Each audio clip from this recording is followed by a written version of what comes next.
It's spaghetti and meatballs today, and you'll see that I'm going to be sharing my favorite recipe for this delicious dish. You'll be starting with 2 pounds of ground beef, 80-20. If you choose, you could be using 1 pound of lean ground beef and a half pound of ground veal and a half pound of ground pork. That is very classic meatball combination, but at our family we just prefer the ground beef. The other combination makes for a richer meatball. To that ground beef mixture, which I've kind of sectioned apart to create lightness, I'm going to be adding 1 cup of Pecorino Romano cheese. It has such a great salty bite, and honestly I think it's the key ingredient in this meatball recipe. Then I'm going to be adding 1.5 tablespoons of freshly minced Italian parsley and a little bit of minced garlic. I use the stuff from the tube. Then I'm going to be adding some salt and pepper. You don't need a tremendous amount of salt because the Pecorino Romano has a lot of salt in it. So do it to your taste.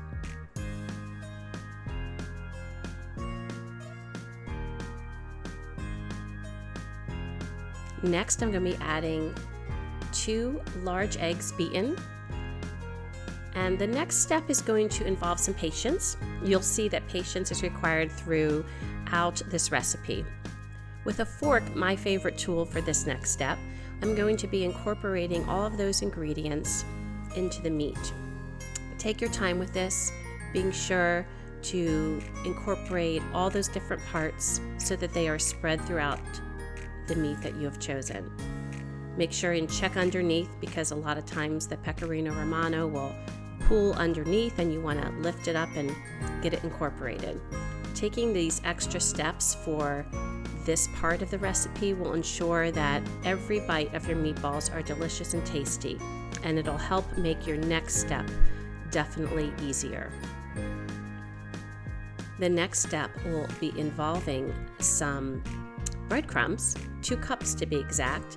You could use fresh breadcrumbs that you've made yourself. I usually just use a good brand from the store, and we'll be adding them to the mixture next. There's 1 cup, and there's our next cup.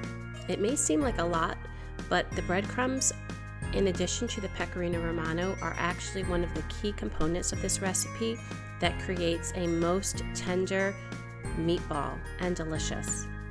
I'm going to use my fingers, my hands, to incorporate those breadcrumbs throughout the meat mixture. Again, it's important to be patient. Take your time. Think of it as a muscle workout for your hands. You want to make sure and gather from the bottom, lifting it to the top, so that you can really well incorporate everything into this recipe, or into these meatballs. This recipe, by the way, I found in the newspaper years ago, and it is a recipe that harkens from the famous Rao's in New York City, and the title of it is Anna and Frankie's Meatballs. And apparently these are the meatballs that are made in that famous restaurant in New York City. And I can attest to the fact that they are absolutely delicious, worth every effort, and are often requested by my family. The next very unique component of this recipe will be adding lukewarm water gradually. You may use up to 4 cups of lukewarm water for this mixture. I start with a little at a time, and again, using my hands, I incorporate it. As has been the theme throughout this recipe, patience is key. Don't rush it. Take your time. Do some mixing. Then you'll be adding a little more water, and then you'll be doing some more mixing. And you'll find this gradual method of this lukewarm water really creates a super smooth mixture that is very moist and will bake up into these absolutely scrumptious meatballs that are moist and tender. Absolutely delicious. So take your time, being sure to gather the ingredients from the bottom and fully incorporate the mixture between pouring additional lukewarm water. I have never used the full 4 cups that is in the recipe, but I always have them ready because you never really know how dry everything's going to be. So just gradually keep incorporating the lukewarm water and enjoy the process. Once you get through this step, it'll be time to make and form the meatballs. I first heard about this recipe before I even found it in the paper on the Regis and Kathy Lee show. Regis Philbin was talking about his favorite Italian restaurant, and that was Rao's in New York. And so it was maybe months after that I saw this recipe in the newspaper. And I was so excited, and I knew I was going to need to try this. It was a technique I'd never used when making meatballs, but the results were absolutely delicious. You can see right here, I'm finding some of the thicker parts of meat that has gotten compacted, and I'm breaking it apart with my fingers. That's why it's so important to kind of keep your fingers going throughout this mixture. When you find parts that seem a little bit firmer and harder, you want to break those apart so that every part of the meatball is super tender. Now, many people, when they are cooking meatballs, fry up their meatballs in oil. You'll see later that I have chosen to bake them in the oven. You absolutely can fry your meatballs up if that's how you prefer them. What I have found is that baking in the oven enables them to cook nicely, get some browning, and it saves some of the calories with the oil that happens when you're frying them up. Of course, you do get a little bit different texture frying them up, so if that's something you prefer, you can definitely change that step. You can see now it's time to form the meatballs. This is the fun part. This part does not take a long time. And what's great is when it's a home recipe, you decide how big you want the meatballs to be. For me, I like them to be about the size of my palm, and that kind of works. Usually when we're serving these, everyone gets 2 meatballs, and then for people that have really big appetites, they might go back for one more. But 2 meatballs for adult serving is usually fine. I have parchment paper, and I've sprayed it with some olive oil, just to give a little bit of olive oil on the bottom. But you can see that doing it this method creates a meatball that is a lot less oily, and so will absorb less of the olive oil.